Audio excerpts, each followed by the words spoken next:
Good morning, everyone. My name is Hamid Ghafoor.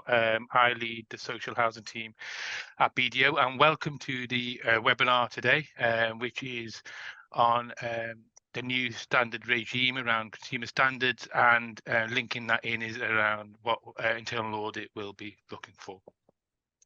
Caroline, next slide, please. So in terms of the agenda today, it really is focusing in on that piece around the consumer standards and setting the scene around that. And Jonathan, Jonathan Walters, who I'm sure many of you know, Deputy Chief Executive at the Regulator of Social Housing, will talk through that element. And then what we'll do is focus in on actually how that will change the focus of internal audit. Clearly a key focus for us this year in terms of plans as we move forward. And if particularly that regulatory element, and Rob Craven, who is a senior manager in risk advisory services, will talk through that bit. Obviously, I'm sure there's many of you on the call today, and you may well have questions. There is an opportunity to set questions on. There's a questions chat on the screen, on the Zoom screen, which you can send questions through. And what we'll look to do is at the end of the session, which the presentation should take about an hour, and at the end of those presentations, you can just please send questions as you go along, and then we'll work through some of those questions at the end. So that's it, really. So without further ado, in terms of the presentation today, I'll pass you across to Jonathan. Thanks very much, Hamid, and really good to be here. Thank you to BDO for organising this. It promises to be a really interesting session. I'm looking forward to the questions and answers later, so please don't hold back. Ask whatever question you wanted to know about regulation. I can't help you on anything that's not regulation, and I'm contractually not allowed to talk about anything to do with the election. I'm afraid I have to say that right up front. So, okay, if we can move on to the first slide, if that would be great. Thanks, Caroline. So I think we've got a mixture of both local authorities and housing associations on the call today, and this will feel probably slightly different, this new regime, depending on whether you are a local authority or a housing association, because for housing associations, this will very much feel like we're building out from the regime you've experienced over the last 5 to 10 years with the in-depth assessments and the stability checks and the whole panoply of work that we currently do. If you're a local authority, I think this will feel very different. This will be the first time the housing services at local authorities have been subject to inspection since the Audit Commission and the TSA were abolished back in 2010. So this really feels probably very different if you're sat in a local authority. So that may come out in some of the questions as well. But we've looked to build out from, as I say, the approach we've already had, because it's worked successfully with housing associations, and it's worked successfully actually with local authorities on a responsive basis. And that means we continue to focus on outcomes. So what we're not, and I think we would never want to be, is a regulator that's getting into, this is how you do repairs, this is how you deal with complaints, this is how you do whatever it might be. We're saying these are the outcomes you need to ensure you're delivering for your customers. But how that outcome is delivered will differ from organisation to organisation, from locality to locality, from client group to client group. There'll be a real mix of ways you might need to deliver those housing services, those outcomes, that will depend on a whole range of things to do with geography and the people you're serving and so on. So we really want to keep that focus and keep away from getting it dragged into detail. So I know one of the frustrations I think that some people have found with our new approaches, they basically want to be told, well, what's the ABC? How do I make sure that I pass the regulatory test? And I think our answer is, if that's the question, you're asking the wrong question, because the question should be, how are we delivering great services to our tenants? How are we ensuring that we're behaving properly as a landlord? And you'll find that will be baked into all of our approach to regulation. So we'll be focusing on the outcomes. We'll be looking at you overall as a landlord. We are obviously interested in when things go wrong and how you respond to that and how you deal with it. But we continue to use this word co-regulatory, because we think at the heart of everything we do, that is really important. We think tenants will get a better outcome if the landlord is focused on meeting the tenants and where they are and trying to deal with the issues the tenants have, rather than thinking about where the where the regulator is, and are we doing enough to keep the regulator happy? That is really the wrong question. The question is, how do we ensure that we're delivering a good service to our tenants? And because of that, we're going to be very interested in what assurance you have as landlords that you are delivering the outcomes in the standards. We're looking for the evidence that you have as board members or lead councillors or senior officers in the local authority or chief execs and C-suite people within a housing association. What assurance have you got that the outcomes that are set in the standards are being delivered to your tenants? And how do you know when things go wrong? And how do you know that when things go wrong, you have mechanisms to spot them and put them right? And really, internal audit, I think, sits right at the heart of that nexus. And I'm not just saying that because I'm on the call. If you go back, and some on the call may remember this, if you go back to what happened at the Cosmopolitan Housing Association, where they got themselves into very serious difficulty when we did our lessons learned exercise and when we got an external lessons learned in, and they looked at that and they actually said a lot of the time the board was making the right decisions, it was making the right calls, but the internal controls framework in the organisation was so poor that when they pulled the lever that said let's stop developing to preserve cash, that message never got through to the development department, who were merrily going out buying sites, carrying on with the development, because the internal controls framework simply did not work. And right at the heart of a lot of the work we've done over the last 10 years with housing associations has been focusing on what does the internal controls framework look like? What assurance are you getting from your 3 lines of defence? And crucially, what assurance are you getting from your internal audit? And we'll probably build out a little bit on that as we go through the presentation. But Caroline, if we can move on to the next slide, please. So I think some really, really important things in here about what the new standards are, and I think some internal audit BDO will go into this in a bit more detail later. But I think really important things to say. One is these are new consumer standards, but consumer standards have existed and have already been in place since 2010. So they've been in place for 14 years already. These are new and they are revised, and they are hopefully brought up to date, and they are hopefully really focused on the way the world is today. But the kind of eternal truths of what tenants want from their landlord, a decent repair service, listened to when they've got a complaint, a responsive approach to their needs, those things were baked into the last set of standards, and they're baked into this set of standards, because that really is what most tenants tell us that's what they want from their standards framework. And I think really important for housing associations on the call is all the previous focus on governance and financial viability and value for money and rents, actually, for both local authorities and housing associations. None of that has gone away. So this is more, not instead of, this is not a watering down of our focus on governance and viability or on value for money. This is an addition. So you will find when we come and do an inspection, if you're a housing association, we're still really interested in what's your risk management framework, what's your stress testing, where is your asset and liabilities register, do you understand the risks you're taking, are you able to manage them, etc., etc., etc. All of those questions will still happen. But we'll also be very interested in, and how are you hearing the tenant voice? How do you ensure that you're spending enough on repairs and spending it in the right place? And actually, one of the strengths, I think, for housing associations for the new system is it allows us to look at the business in the round, not just the kind of the inputs of what money is being spent where, but also the outcomes and the outputs in terms of what is that money actually buying you.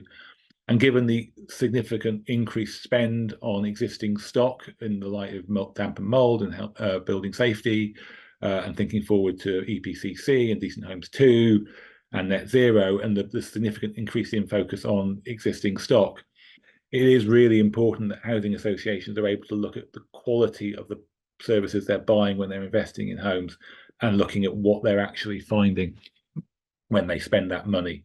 And that's something we'll continue to be interested in. So for us, I think both economic and consumer regulation are all part of the same piece. They're two sides of the same coin.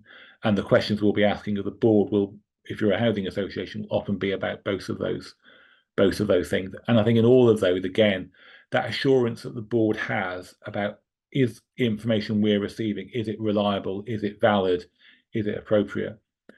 One of the things we've discovered as we've been focusing on asset management over the last 4 or 5 years is the amount of confidence in the data tends to be higher the higher up the organisation you go. So if we go in and speak to board members and say, how reliable is your stock condition information? Are you sure you're spending your money in the right place? They will often tell us, yes, absolutely. We've got an up-to-date stock condition survey, and we consider it each year what we're spending on our existing stock, and it's all in a great place. As we work our way down the organisation and as we talk to people at different levels, the closer to the ground you get, the less confidence people have in the stock condition survey, the more you get told, well, it's a stock condition survey from 5 years ago. It's been externally validated since, but it's been updated on a desktop basis. And no, we don't actually know what's going on in individual properties because so much of our data is cloned. And I think, again, that speaks to, I think, at the board, having a really inquiring mind as to what information are we being presented, but also actively using things like internal audit to check that you are getting the right quality of data at the right piece. And the other thing I would say, which I'm sure BDO will come on to, so often it's important what question you're asking when you think about what assurance you're placing on whatever internal audit are saying to you. We as a regulator have over the years seen plenty of people who said, well, we've got an internal audit that gave us substantial assurance. But when you look at actually what the scope of that internal audit report was, it wasn't actually, is your stock in good condition? It was a much more limited technical question. And yes, you had substantial assurance over that limited technical issue, but the board were then taking that as being actually substantial assurance about our whole asset management approach. And that wasn't what it was. So to anybody on the call, when you're commissioning or when you're designing your internal audit program and you're working through what the spec is, you need to be really careful about the questions you're asking and how much assurance you can place on the report you're getting back from internal audit. In terms of these standards, as I say, hopefully they do speak to the eternal kind of virtues about what you would want from a good quality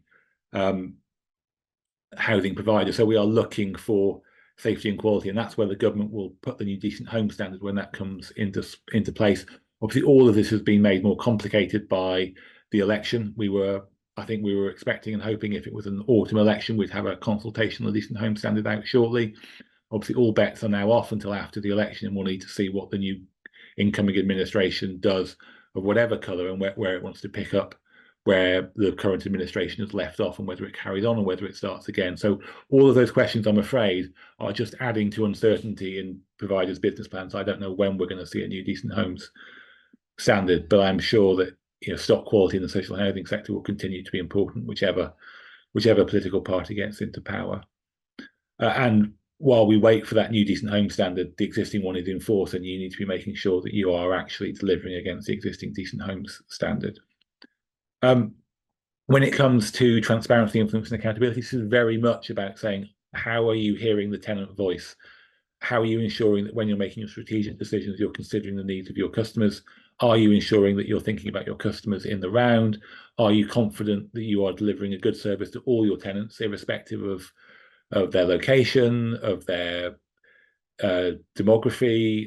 Are you making sure that you aren't inadvertently discriminating against any of your tenants? Are you making sure that you're making your services available appropriately to them? Are you listening when they raise questions and concerns with you, and are you responding in an appropriate way? Neighbourhood and community, very much about, are you working with your statutory partners? This isn't about saying your statutory partners can tell you what you have to do. If you're a housing association, you're an independent body governed by an independent board. That independence is really important. But it is important that you are working constructively and proactively with your statutory partners to deliver better outcomes for your customers living in safe neighbourhoods. And finally, the tenancy standard. Probably the least focused on bit of the standards framework, but it's very much about ensuring that you are giving your tenants the appropriate tenancy, that you're giving them the most secure tenancy that you can, and that you are helping them to maintain that tenancy as far as is possible. So I think 4 standards that between them describe what you would expect from a good landlord. When we consulted on them in the summer, we were getting North Korean style levels of approval in terms of what the standards were saying. I think the overall averages were sort of in the high 80s. And when it came to the tenant respondents, who were over half the people that responded to our consultation, it was in the mid-90s. So very much we feel this standards framework has got pretty universal buy-in across the sector in terms of describing what's actually being delivered. The question now is what actually is happening on the ground, and that's what our inspection regime is going to look to find out. So Caroline, if we can move on to the next slide, please. So I'll come on and talk about the various tools we have shortly, but and maybe give you a little bit insight into what you might expect if you're having an inspection. And you might even have some people on the call who are currently subject to our inspections, because we are out on site at about 30 odd organisations at the moment, both local authorities and housing associations in the first wave. So we will continue to use our inspections, and I'll talk about that in a minute. We're obviously using the data we get from the TSMs. Hopefully you have all collected all of your data. I'm afraid at least one organisation has failed to do that, and they may be getting a regulatory notice at some point. But hopefully most people who have collected their TSM data, they'll begin to start publishing that shortly.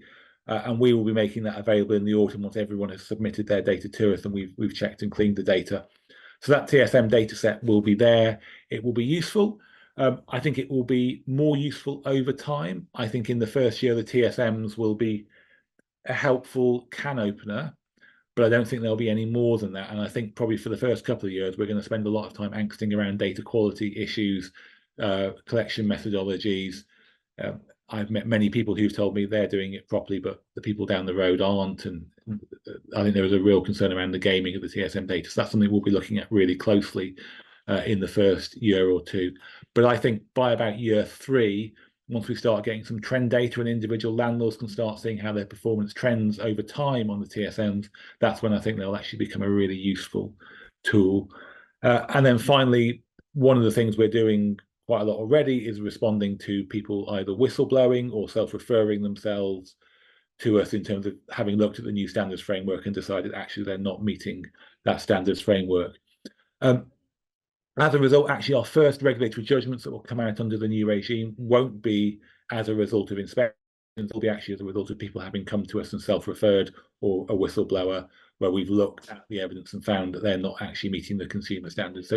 So you can expect to see some early judgments that aren't inspection related, and then some inspection related judgments will, I think, begin to appear probably after the general election now, but that's probably right, and it'll probably be mid-July, mid to late July before you start seeing any actual inspection results appearing. Obviously, the whole point of this regime is to make sure that tenants are being listened to and heard. So tenants and insight from tenants will feed into all of our judgments.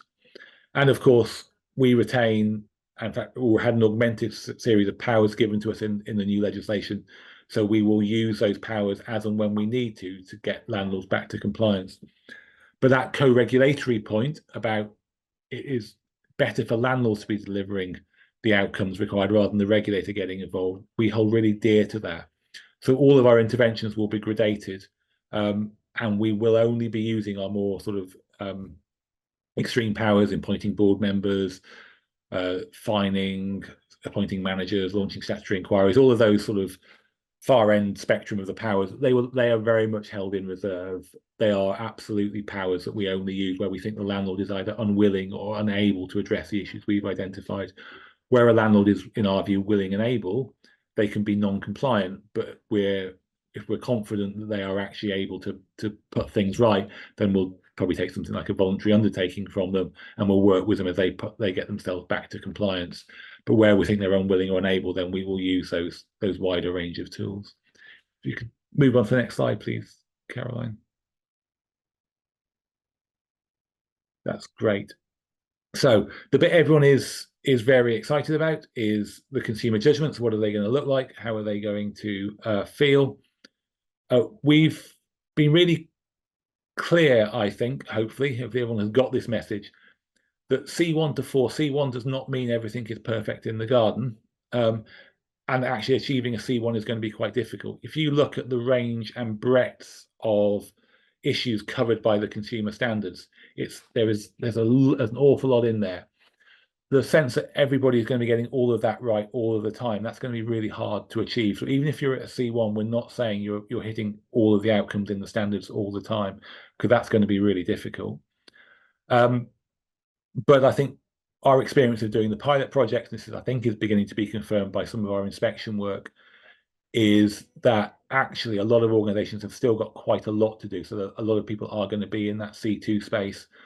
One of the things we're finding, I think already, and we definitely found during the sort of a dozen or so pilot inspections we did, is we got a lot of jam tomorrow when it came to the consumer standards. Very much a, yes, we really want to listen to our tenants, and yes, we're just reviewing all of our mechanisms to decide how we do it, but no, we're not really doing it as well as we should at the moment, with a sort of very caricaturish, broad brush sense of what we found and what we often find at the moment. So I think we will have an awful lot of organizations where you can see the willingness is there, And that, if you've got a governance grade, that will help with the governance grade. If we can see the board are onto the issues that they're focused on and they're trying to address, and that's all sign of good governance. But the consumer grade is really saying, well, what is the experience of tenants today at the moment? And if the experience of tenants today at the moment is actually complaints take ages to get processed, it's very bureaucratic, it's really hard for their voice to be heard. If the stock is not in great condition, or more likely actually the landlord doesn't really know what condition the stock is in because its stock condition information is so far out of date. Those things are the sorts of things that are going to push you into the C2 space. And then C3 and C4, I think we're very much in the world of there is an awful lot to do here. It's going to be very difficult to put right. And we're going to have to start working with you much more proactively. So I think if you've got a C2 judgment, we'll be interested in how you're putting things right, but you probably aren't going to have a great deal of contact from the regulator. If you're in C3, then you are very much in the space of working with us. We're probably going to be interested in what your voluntary undertaking is going to look like. We're going to be interested in, are you actually proactively putting things right? If you're in C4, then there are really very serious concerns. So we're probably looking here at things like you're not able to assure us on health and safety. You don't really have any clue as to what condition your stock is in, or you do have a clue and it's in a really poor condition. Your repair service is dysfunctional.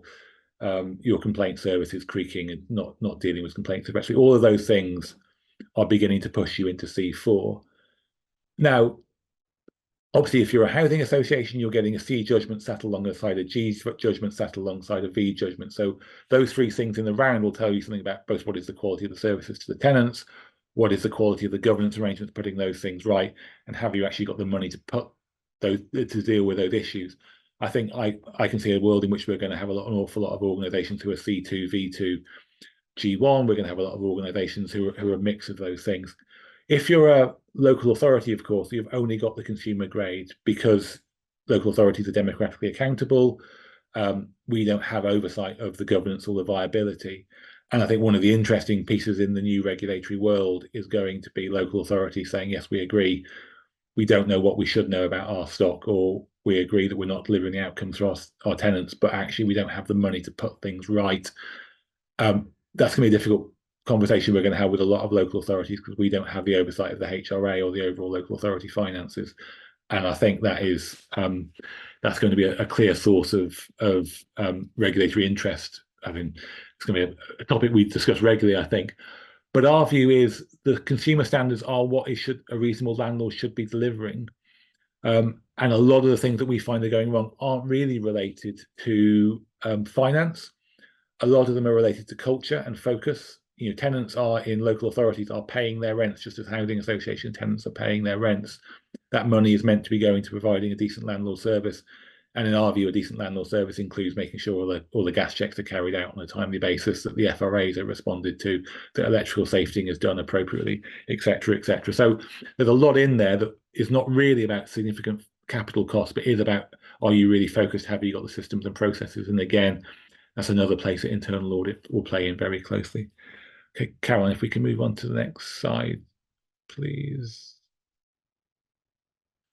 So our overall approach is very much going to be about how do we drive that improvement in social housing. We think, I think, from the evidence that we've seen on the pilot inspections, from what we've seen from our reactive consumer work, it really does think that there is an issue that has to be dealt with. Social housing in this country is not in the place it should be in terms of the quality.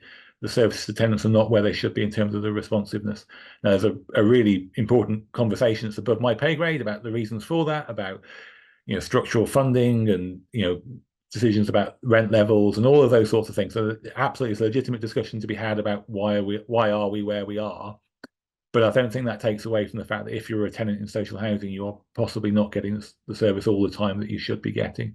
And what we want to do as part of our inspection processes and our regulatory process is to drive a greater focus on that and to deliver better outcomes for customers. And just as we would expect you to be taking your assurance, to have plenty of QA and QC processes in place, we will be doing that around our judgments as well. Particularly in the early days, we are spending a lot of time making sure we calibrate these judgments. We know that when we put the first C2, C3s out, everyone's going to be interested in, well, what does that say? What does that say for where the future judgments are going to look like? So we are spending a lot of time making sure that we are getting those judgments calibrated consistently and fairly, so that when we say you're a C2, you can look at other C2s and hopefully see those sorts of similarities. So there's a lot for us to do. We're out there. We're hopefully beginning to put this in place. I think there is a lot for the sector to do, and I'm sure Rob's going to come on and talk about some of the challenges you're seeing in the internal audit space. But I think we will be, for both local authorities and housing associations, very interested in what is the assurance you're getting? How have you known that you are delivering those outcomes? And if you thought you were and you weren't, why didn't you know? Why weren't the questions being asked that would have revealed that those outcomes weren't being delivered? And that is going to be a key part of our inspection, whether you're a local authority or a housing association, is how do you know what you know? And if you don't know, how are you going to find out? Rob, hopefully that sets you up for where you're going to go next. I've not seen your slides, but look forward to questions later on if that's helpful. Thanks, Jonathan. Next slide, please, Caroline.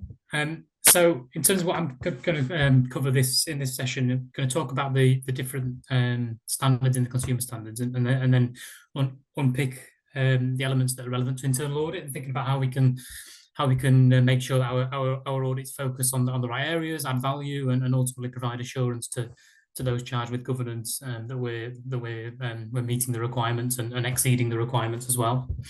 And clearly the impact of non-compliance with those requirements, as Jonathan said, there's inspections, there's gradings, there's reputational risks that come with that. So internal audit has a key role. It has the eyes and ears of the organisation to make sure that we are meeting those requirements and exceeding and meeting those demands. On this slide, I've just pulled out some of the key, before I drill into the key standards, just some of the key messages really, and then thinking through some of the internal audit roles. So I think within this area, data is key. Data, and that means data governance. So have we got the right policies and procedures in place? Do we have reporting and monitoring mechanisms? Do we have assurance over our data quality and integrity? I think what strikes me with the consumer standards is the broad areas that they cover. So whether that's asset data, tenant data, performance data, it covers the broad range of operations across the organisation. So clearly having comfort over data quality, is fundamental to this. And the next part I want to talk about is tenant involvement as well. So one of the things that strikes me with the standards is it talks a lot about current and prospective tenants. So it's not just your current tenants on the list, it's actually thinking through our future tenants, our prospective tenants that we might be allocating properties to. Are we sure that we're handling those correctly? Do we engage properly with current and prospective tenants? Is there sufficient transparency in place? For me, that's key across all of these standards. Record keeping. A lot of this is around decision making as well, and making sure that we can evidence fairness and transparency and applying some of the key principles across these standards. So clearly providers need to have clear records in place. We need to show that we've made the right decision, how that's been challenged, how that's been reviewed and authorised. Have we got records across different processes of what's being done to drive decision making, and then reported to those charged with governance, and that there's a clear reporting framework in place across the organisation. For me, records is having clear records and clear audit trails is clear to evidence compliance with these standards across the board really. And I think, as Jonathan talked about, the consumer standards now need to be a key part of scoping internal audits and making sure that we answer the right exam question for those charged with governance. So internal audit's got a big role to play in terms of helping shape that, and it might be that audits might be shaped from a design angle, designing processes and controls to meet the requirements, and then as they embed and develop over time, then coming back and testing those at a later point as well to make sure they've embedded properly and delivered properly. But early on as well, internal audit can play a role in terms of validating and reviewing self-assessments as well, making sure the evidence is there to support self-assessments, making sure that if there are any gaps now, that we can fill those gaps with some short-term actions and responses, and then actually helping then design and develop and embed those processes over time. So I do think, I echo what Jonathan said really about scoping and shaping audits and shaping the way internal audit works with the business is really important in meeting these requirements. And then at the bottom there, I've listed around kind of recommendations actions and improvement. Internal audit has the role to deliver findings, deliver recommendations, and they should shape improvements over time that will improve the maturity of a provider in meeting the requirements. And I think internal audit can help on that journey, helping shape those actions, helping work with management to agree what's feasible, and collaborating to make sure that the right actions are embedded into the business.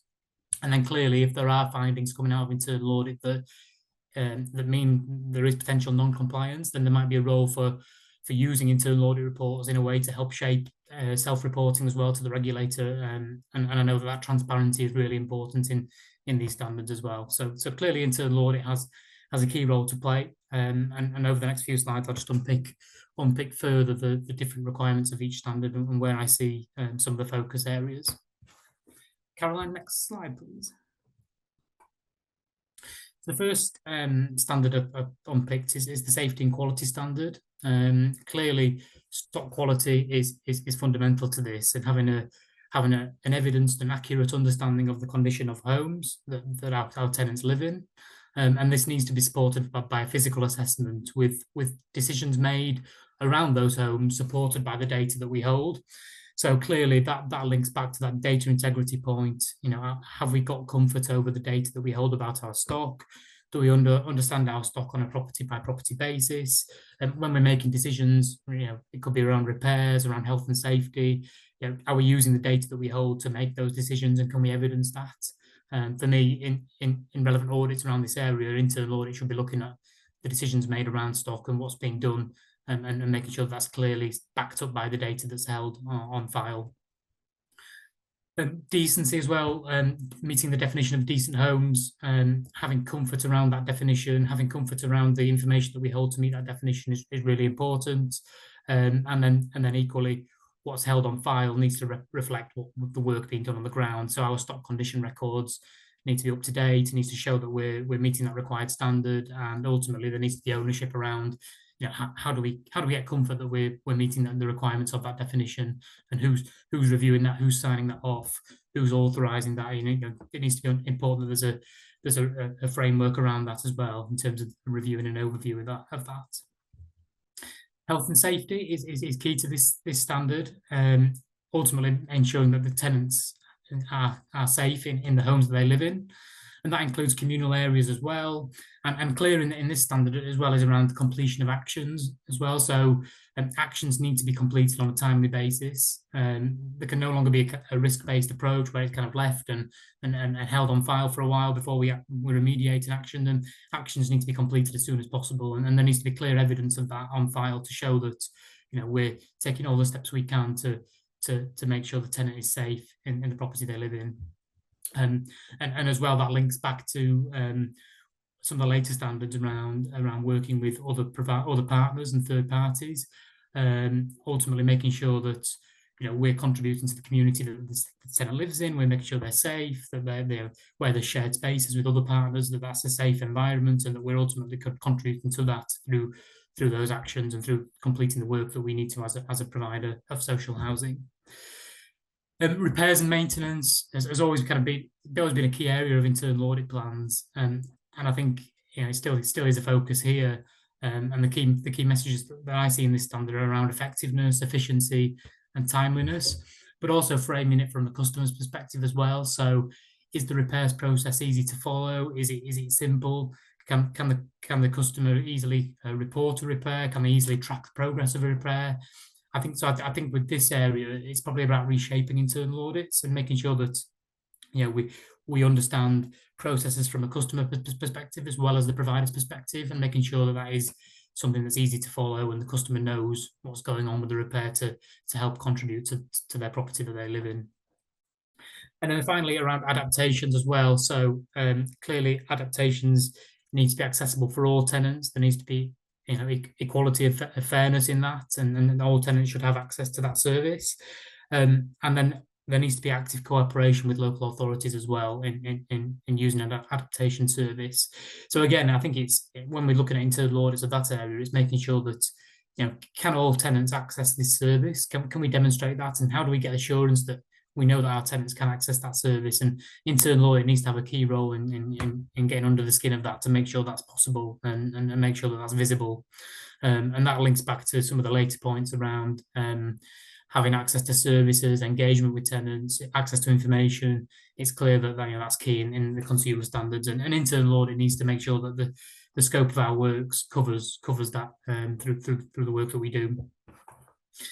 And then just thinking through additional considerations for internal audit, I mentioned earlier around decision making, transparency needs to be key. So there needs to be transparent decision making, and then clearly the data integrity point comes through all these areas. And I see internal audit scopes across this standard.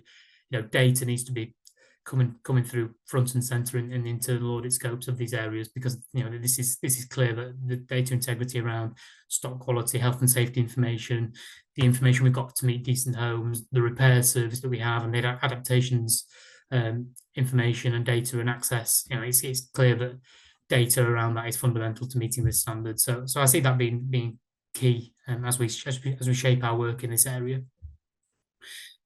Caroline, on to the next slide, please. Next standard I'm going to talk about is the transparency, influence and accountability standard. Clearly the key principles that come out of this standard are fairness and respect. And it could be that as internal audit professionals, in each audit that we do, we want to see that those principles are coming through. And so if we're looking at a certain process, can we see that it's fair to each tenant? Can we see that it's transparent? Our tenants treated with respect. So if a tenant's reporting an ASB concern or a complaint, do we respond with respect? Do we treat them in a fair and practical manner? And are we also shaping our services appropriately? Tenants, there needs to be diverse needs considered in delivering services. So tenants need to be treated equitably as well, and we should be able to see that in the work that we do as internal auditors. Equal delivery of service to customers, and that's really important in things like repairs. Needs to be consistent, and all tenants need to be treated equally. So we need to be able to see that and evidence that. Tenant engagement, I think, is a key one, and it's one that actually internal audit can have a more prominent role, I think, in. So, can we engage with tenants as part of our audits? Can we speak to them? Can we understand if they've helped contribute to a process or shaped a process? Where there's tenant participation on governance forums or boards or committees, is that clearly embedded in the governance structures? Have they helped shape services and influence them? And those contributions should be evidenced and should be visible, and we should be able to see those in the audits that we do. So I'd encourage that as part of our scopes, we consider how we embed and incorporate the tenant angle into the scopes of work that we do. And there needs to be clear provision of information to tenants around services and expectations. And within each audit area, we need to be seeing, is the information around this particular service, is it visible? Is it reported? Can we see it clearly presented on the website or in the annual report? Can customers have access to this information through policies, procedures that are made available? Is it clear that tenants know what services to expect and they understand their role, the responsibilities of the landlord, and their responsibility as a tenant as well? And then complaints is in the standard, which again is always being considered as part of the internal audit program, but I think now it's around that customer angle. A complaints addressed proportionately. Can we see the effectiveness of a complaint being dealt with? Have we responded promptly? And is there a clear record and evidence on file to show the communication that we've had with the tenant throughout that period of complaint? It comes back to that record keeping point, decision making point. Is there a clear audit trail for us as internal audit to see that those complaints have been addressed and handled appropriately? And then finally, around performance information, it's clear that that's key to help support tenant scrutiny. The TSMs have been mentioned; they're going to be key to holding landlords to account. And this support is supported by data quality as well. Have we got the right data on file to support the performance information that we're reporting? Can tenants easily scrutinise the performance? Is the information visible? Is it accessible? These are all key considerations for internal audit, making sure that that information is supported by robust data and that we can trace back what's reported back to that underlying data that's held on file. So that is key, and that comes through in each of these standards. Then finally, I mentioned earlier just around the self-reporting protocol as well. Internal audit has a role in transparency. It has a role in bringing things to the attention of those charged with governance. If there are considerations from internal audit where we think this is non-compliance or this doesn't meet the requirements, then there needs to be consideration around how that's self-reported. And internal audit should challenge the ownership of that process, and who's taking ownership of self-reporting, who's making the decision, how are those decisions made, and whether something's material or not. Internal audit can have a role; it can be a sounding board to those decisions. So I see internal audit partnering with the business in that process as well. On to the next slide, please, Caroline. So the next piece is around the neighbourhood and community standard. Clearly, the key aspiration of this standard is to drive a sense of community for the customer in the community, helping them work and contribute to better social, environmental, and well-being outcomes. Making valid contributions to the community that they live in, and to help them be safe and to have a positive life in the community. And the landlord has a key role. So if you look at the first area around shared spaces, there needs to be active cooperation to help maintain shared spaces. So this comes down to record keeping as well, making sure we understand where those shared spaces are. Can internal audit in our work in this area actively see those records? Do management know where the shared spaces are and who those third parties are to cooperate with? And how easy is that cooperation being performed, and what improvements can be made? And clearly internal audit can help support that and validate that and make sure that's in place. There needs to be a demonstration of social, environmental, and well-being outcomes being achieved, and those outcomes should be visible, should be challenged, and we should be able to see the contributions being made by the provider to those outcomes in the local area.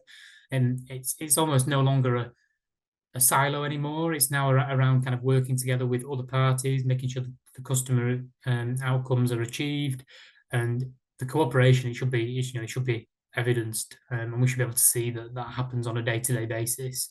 So if I was shaping a scope around this area, I'd want to make sure that was part of it, to make sure we could see the cooperation with other parties. Antisocial behaviour comes down to case management. It comes down to the response to ASB concerns, and it comes down to providing a suitable and timely response, and making sure that we're deterring ASB, we're responding proportionally, we're working with other third parties to make sure that the right things are escalated and passed on to other agencies. And internal audit needs to make sure that ASB process is happening effectively and is designed appropriately to support that requirement. Can we see cases being handled on time, being managed well, and how have we responded to customers in that process, and have we engaged with customers as well? That links here as well, in terms of it's okay responding to a concern, but actually, have we communicated well with the customer? Is that clearly demonstrated in the data that we hold? Internal audit should be challenging that process in audits of those areas. And the final bit in here was around domestic abuse. So this is almost a kind of newly enshrined area in the standards. You can kind of bringing this out explicitly. So this needs to be considered in the assurance framework now as well. What assurance do we have that domestic abuse process is handled well? Are people trained? Do they understand what domestic abuse is, the signs and indicators of domestic abuse? And then if we do spot signs of this, then how do we handle that? How do we report and escalate concerns? Who do we report to? How do we communicate with customers? For me, this area needs to be brought into internal audits thinking, because this is, like I say, explicit in the standards now. It's something that's really coming through in terms of being a key part of a landlord's responsibility to make sure we spot the signs, because we are on the ground with tenants on a day-to-day basis. So this needs to be considered in the assurance framework for sure. Next slide, please, Caroline. And then the final standard that I was going to touch upon is the tenancy standard, which comes through in the consumer standards, which, as I mentioned earlier, this is all about fairness and transparency in allocating and lettings. So, are we being fair in allocating our properties? Are decisions made appropriately? And can we evidence why a decision has been made to allocate a certain property to a certain tenant? Do we have the records on file to show the decisions that have been made and the transparency of those decisions? And then also, if we've not allocated a property to a tenant, then how have we helped them and supported them to find a tenancy, and what processes do we have in place to support and help them find an alternative tenancy? Tenancy sustainment. It's clear that throughout the whole life cycle of a tenancy, there needs to be a provision of support and services to help sustain the tenancy, and there needs to be timely advice to tenants during the tenancy to help them, keep the tenancy up. But then also at the end of the tenancy, is it visible that tenants are supported and helped to find a new tenancy, helped to find other options, and can we demonstrate that we're doing that on a day-to-day basis? And I almost see in the internal audit consideration here around looking at specific tenancies, looking at the whole life cycle of a tenancy, and can it be clearly demonstrated throughout that life cycle that we've done this this well? So, can we pick a particularly time period or service, and can we show that we've provided that advice to tenants, we've supported them, we've communicated well with them? I see that being a real focus here to make sure that sustainment is front and center of this process, and making sure that we meet this requirement.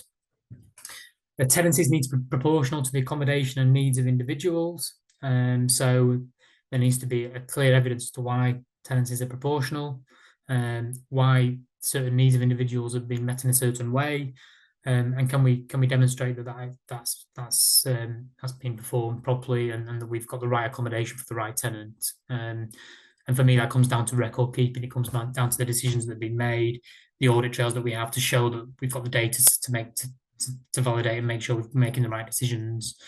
So internal audit needs to be challenging those decisions and almost getting under the skin of why that's been made, and what are the needs of the tenant, and can we demonstrate that we've thought about that. So if we're reporting to the board, we can show that we've got a clear process in place to support, sustain, and then also meet the needs of tenants throughout the whole tenancy.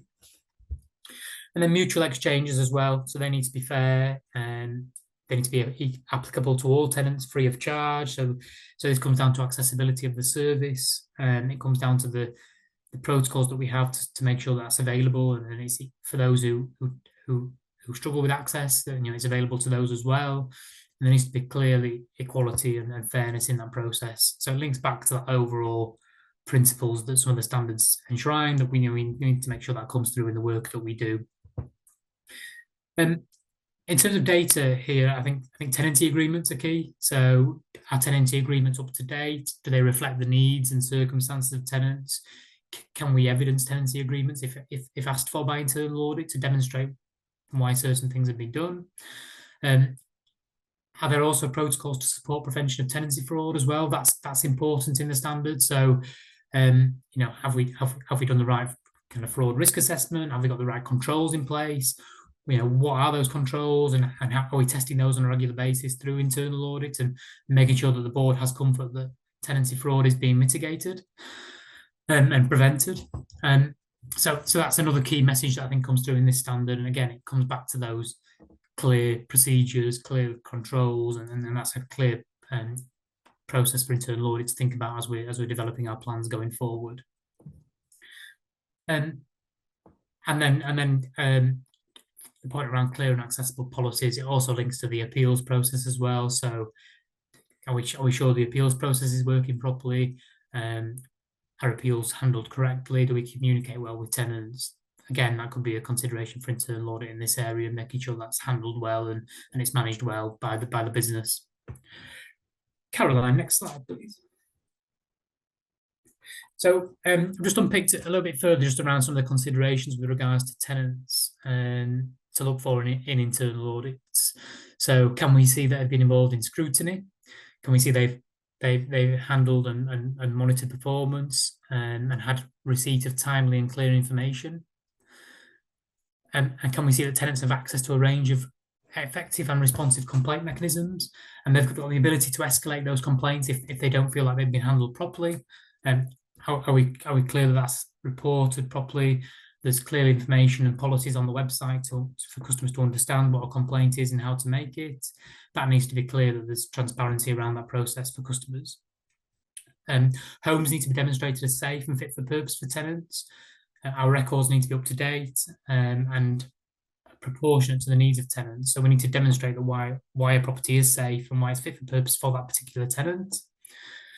Requests for repairs and maintenance needs to be dealt with promptly and efficiently. So in repairs audits, we need to be thinking about that, thinking about how customers are impacted and what is their experience and how their satisfaction information is used to drive improvements to the process. Being supported with a range of services to help maintain the tenancy. So tenants need to be supported at all times, and we need to demonstrate that level of support and demonstrate the processes that we have to provide that support throughout the tenancy.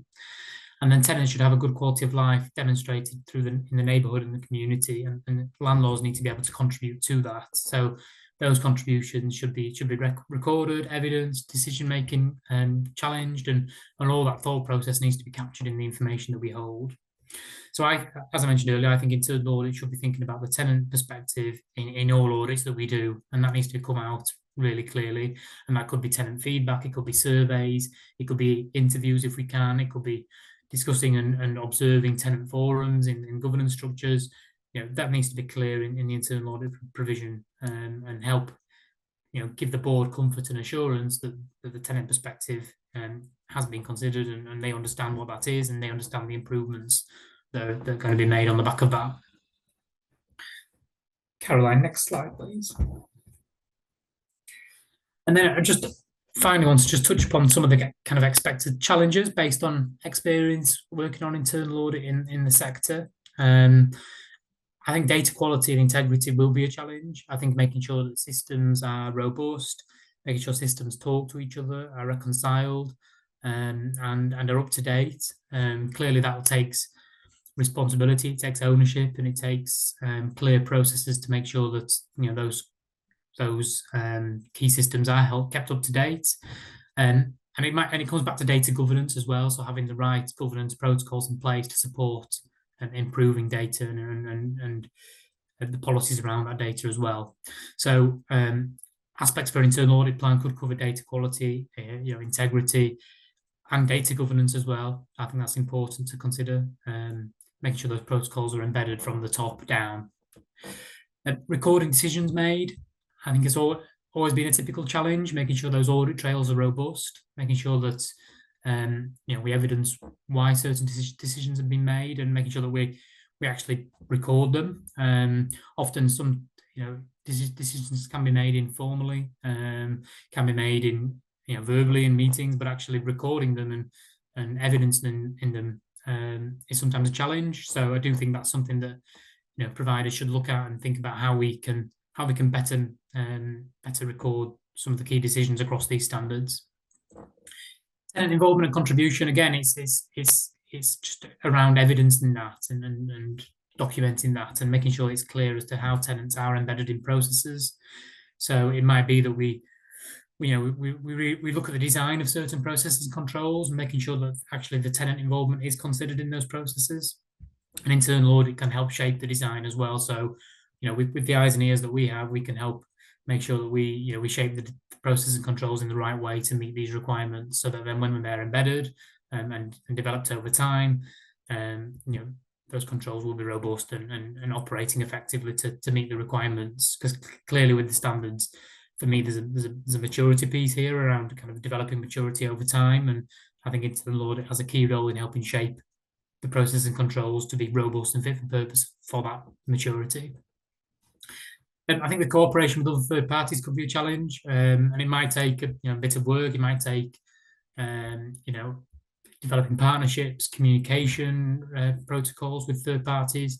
Sometimes that might be a challenge. They might not want to engage, but it's about evidencing the steps that we've taken as a landlord to cooperate and to work with other third parties. And if we can evidence the work we've done, the steps we've taken, then it's about being kind of cautious and prudent and making sure that we can evidence as much as possible to show that we've taken steps to support the customer in the community. So that cooperation is really important, and it's one that I think providers will persevere with and develop over time. And then bottom there is just around kind of what I've talked about earlier around kind of the kind of renewed focus on areas such as domestic abuse, where probably, I would imagine boards don't have as much assurance as some of the other typical areas. So it's around how do we assure that that area is well managed? How do we give comfort that people are trained and understand those requirements? And then how do we make sure that's reported properly and appropriately through the assurance framework? So I think as part of unpicking these standards, there are some areas that have been in internal audit plans for years. There's some areas that probably haven't featured as heavily, and I think it's now around kind of how do we make sure that they're covered off through the assurance framework, whether that's internal audit or second line functions. And it's about making sure that assurance framework is there and it's operating well to provide assurance in the right areas. Thanks, Caroline. I think that's comes to the end of my my slot. I think we've left quite a bit of time for Q&A at the end. Happy to take any questions on the internal audit side of things, and I'm sure Hamid and Jonathan as well will be able to take any questions as well. Thank you. Okay, Rob. Thank you, Rob, and thank you, Jonathan. Really interesting. Lots of change, and I suppose one of the key themes around this is that it's not just a new standard. It's effectively quite a cultural, transformational cultural change, really, in terms of what organisations need to do and the way they need to think and their focus around this area. So certainly something that's going to, as I think Jonathan said, going to continue to evolve. And best practice will come out from that. But there's certainly some good tips there in terms of what we as a sector need to be looking at. So in terms of questions, I've got a couple of questions that have come through. So I will direct these at either Jonathan or Rob. So first question, it's pretty short one, and it's for Jonathan. So Jonathan, just in terms of the grades, the C1 to C4, and probably the regulatory framework, well, do you have a threshold in terms of size of registered provider in terms of what you look at? Does this apply to all registered providers? Yeah, no, so it's a really good question.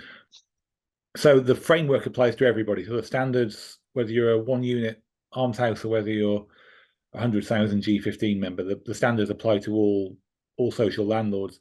The inspection processes and the kind of enhanced data requirements around financial data, the cutoff point of 1,000 homes under management is still the cutoff point. So if you have more than 1,000 homes, you will be inspected.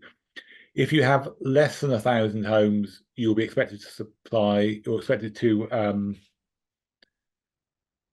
be collecting TSM data. You'll be expected to be complying with the standards. Clearly, it's going to look very different if you're a very small organisation, one staffed by volunteers. That's going to look and feel quite different. We will only be following up where we're getting referrals, so where people are coming to us with issues or where things are brought to our attention, and we will carry out responsive engagement with organisations. So you will see organisations with less than 1,000 homes getting regulatory judgments, but that will be back off the back of responsive work rather than proactive inspections. Yeah, great. Thank you, Jonathan. Next question is a bit of a longer one, and again, it's for Jonathan. So, Jonathan, the question is, the TIA standard has a key focus on making sure all residents can access information about all landlord services at all times, which is likely to result in residents being presented with a huge amount of information at any one time via a variety of different channels. If an organisation can demonstrate a strategic approach to targeting the right information at the right time to the right tenant, the right person, would this is that your expectation in terms of the requirements from that, or is this something else? Hope that makes sense. Absolutely, yeah. I mean, goodness, most tenants probably just don't ever think about their landlord, do they? So they don't want to be constantly bombarded with information. It's about making sure tenants can, when a tenant needs to access the information, they can access it in a way that works for them, whether that's via the website or whether it's phoning a call centre or whatever it might be. So it's up to you to work out what is the best way given your tenant group. And do you need to provide it in a variety of different languages or different formats? But this is about making sure when the tenant wants to access the information, they can do it, not sending out flyers every month with a whole range of stuff that probably no one's ever going to want to read. So yeah, absolutely, the strategic approach is the right one. Okay, cool. Again, another question for Jonathan. So this is around the grading. So if a C1 grade doesn't mean that all requirements are met at all times, what would be the difference in experience for residents between their landlord being a C1 and being a C2? Yeah, it's a good question. I mean, if you look at if you think about the way our gradings work, we have 2 gradings for one standard. The governance and viability cover just one standard, then we've got 1 grading for 4 standards. And we did look at, should we have different gradings for different standards and so on. But I think basically tenants want a simple way of knowing, is my landlord doing a reasonable job, and that's what the C judgment is going to give an indication of. I think you mentioned the word journey, Hamid. I think that's absolutely right. This is going to be a long-term journey for all the things that Rob was unpacking around data. The sector is not where it needs to be right now. It's going to take a while to get there. I think if you're a C1 landlord, you are probably already doing a lot of the things we would expect to see. You'll have good quality data. You will know what the position of your stock is. You'll be listening to your tenants.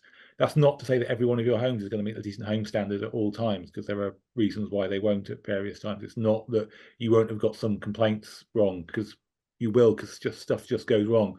So this is not, a C1 is not a guarantee of no failure ever.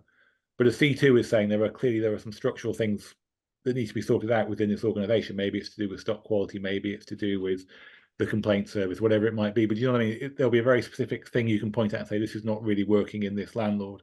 A C1 is saying broadly it looks like everything's working fine, excepting that stuff happens and stuff does go wrong sometimes. But I suppose, Jonathan, just adding to that, your approach to this has to, I mean, if you're reviewing a 50,000 unit organisation, your approach has to be a strategic approach, doesn't it, in terms of the review of data and what that organisation is doing, and you won't be able. It doesn't make any sense for you to go into a really level of detail, does it? Am I right? No, completely, absolutely. Yeah, we are not going to be getting into, have you handled this particular complaint right or wrong? Do you know exactly what you need to know about that property? Working at the systems and the processes, are those in place? If they're not in place, are they being put in place? Those are the sorts of questions that we're asking. And then, as Rob was saying, testing, do the board actually know, or what do the board know, and what level of assurance can the board place, or the councillors place, in the assurance that they're being given by their management teams? Okay, great. Rob, you're delighted to know you got a question for you. To what extent and how should internal audit engage with tenants, either in shaping the audit plan or in gaining assurance? I think you touched upon this in your presentation, but just to elaborate a little bit more. Yeah, so I think in terms of the plan, I think there's a piece where if you've got tenant panels or scrutiny panels, there might be conversations to be had around the focus, and if there's any areas there that could be brought out. And then in terms of providing assurance, I've seen examples where there's been tenant focus groups held, or certain interviews with nominated tenants, or also using tenant survey data as well. I think often providers collect a lot of tenant data through surveys and through feedback. Can internal audit get under the skin of that, understand what feedback's been collected, and then use the results of that to shape the assurance that's then provided. So I think there's a piece around kind of direct communication with tenants where possible, but then also using the information that's obtained directly from tenants to help shape what's reported. Great, thanks, Rob. Getting back to Jonathan. Jonathan, I think you touched upon this in your bit anyway, so I think it's a quick one probably, but what's the latest on the competency and conduct standard direction? And will this be paused until after? I think you said it would be paused after the election, didn't you? That's right, yeah. Competency and conduct, AWAB's law, stairs, all of those are basically on hold till after the election and new ministers decide what they want to do. So yeah, we're in a holding pattern. Okay.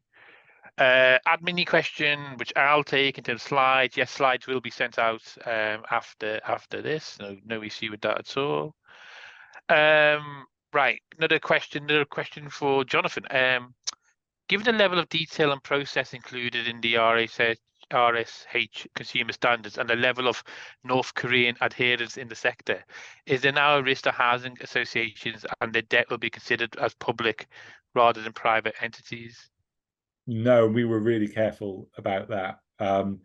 And the North Korean levels are very much people are proving this looks like what a good landlord service should look like.